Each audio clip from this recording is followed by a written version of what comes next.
नांदेड़ में सुखबीर सिंह बादल पर हमले के बाद जांच तेज। नांदेड़ के गुरुद्वारे में शिरोमणि अकाली दल के अध्यक्ष और पंजाब के पूर्व उप मुख्यमंत्री सुखबीर सिंह बादल पर हुए हमले के बाद मामला राजनीतिक और सुरक्षा दोनों स्तरों पर चर्चा में है।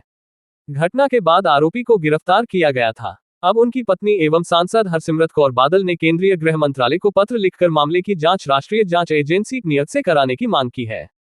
वाराणसी एयरपोर्ट पर यात्री की लाइसेंसी बंदूक से गोली चलने की घटना। वाराणसी एयरपोर्ट पर आज एक गंभीर सुरक्षा घटना सामने आई। एक एयर इंडिया एक्सप्रेस यात्री की लाइसेंसी बंदूक से गलती से गोली चल गई, जिसमें 2 सुरक्षा जांचकर्मी घायल हुए। नागरिक उड्डयन मंत्रालय ने घटना को लेकर आधिकारिक तौर पर जांच की जानकारी जारी की है।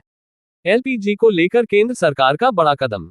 पश्चिम एशिया में जारी संघर्ष और उससे जुड़े ऊर्जा सप्लाई जोखिमों के बीच भारत सरकार ने घरेलू एलपीजी उत्पादन मजबूत करने के लिए बड़ा कदम उठाया है।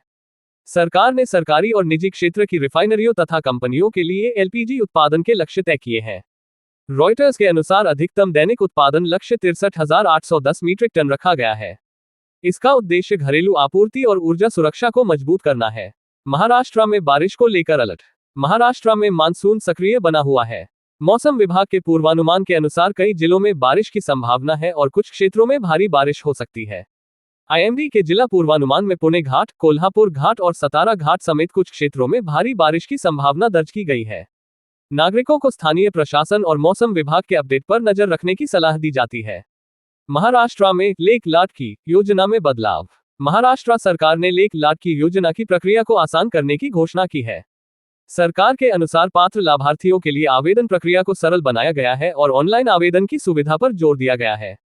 योजना का उद्देश्य पात्र बालिकाओं को आर्थिक सहायता उपलब्ध कराना है। कावेरी जल विवाद पर सुप्रीम कोर्ट में सुनवाई। तमिलनाडु और कर्नाटक के बीच कावेरी जल विवाद फिर सुर्खियों में है। सुप्रीम कोर्ट 17 अगस्त को तमिलनाडु की उस याचिका पर सुनवाई करने वाला है जिसमें कर्नाटक से कावेरी का निर्धारित पानी छोड़ने के लिए निर्देश देने की मांग की गई है। तमिलनाडु ने पानी की कमी का दावा किया है, जबकि कर्नाटक में भी इस मुद्दे को लेकर राजनीतिक दबाव बना हुआ है। नीट और छात्र आंदोलनों को लेकर संसद में सवाल। नीट और छात्रों से जुड़े आंदोलनों का मुद्दा भी चर्चा में है। रिपोर्टों के मुताबिक कुछ सवालों को लोकसभा में स्वीकार न किए जाने पर सीजेपी के प्रवक्ता सौरभ दास ने सवाल उठाए और कहा कि छात्रों से जुड़े मुद्दों पर संसद में जवाबदेही जरूरी है। यह मामला छात्र राजनीति और संसद की कार्यवाही के संदर्भ में चर्चा में है। अमेरिका और ईरान संघर्ष का भारत पर असर। पश्चिम एशिया में जारी संघर्ष का असर भारत की ऊर्जा सुरक्षा पर पड़ रहा है। एलपीजी की घरेलू उपलब्धता मजबूत करने के लिए केंद्र सरकार द्वारा उत्पादन बढ़ाने की तैयारी इसी व्यापक ऊर्जा सुरक्षा चिंता का हिस्सा है।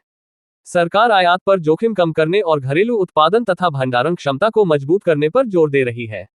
रूस यूक्रेन संघर्ष में बड़ा ड्रोन हमला। रूस के मॉस्को क्षेत्र में यूक्रेन के बड़े ड्रोन हमले की खबर सामने आई है। रिपोर्टों के अनुसार हमले के बाद एक बड़े विल्डबेरीज गोदाम में आग लग गई और इलाके में धुएं के बड़े गुबार दिखाई दिए। ये घटना रूस यूक्रेन युद्ध में जारी हवाई हमलों की गंभीरता को दिखाती है। महिला हॉकी विश्व कप में भारत की बड़ी चुनौती। भारत की महिला हॉकी टीम आज विश्व कप अभियान की शुरुआत चीन के खिलाफ कर रही है। चीन ओलंपिक रजत पदक विजेता टीम है, इसलिए भारत के लिए मुकाबला काफी चुनौतीपूर्ण माना जा रहा है। भारतीय टीम मजबूत शुरुआत के इरादे से मैदान में उतरेगी। ऐसी ही ताज़ा और सत्यापित खबरों के लिए सच लाइव न्यूज़ को सब्सक्राइब करें और हमारे व्हाट्सएप चैनल को फॉलो करें। ऐसे ही हमसे जुड़े रहे। धन्यवाद।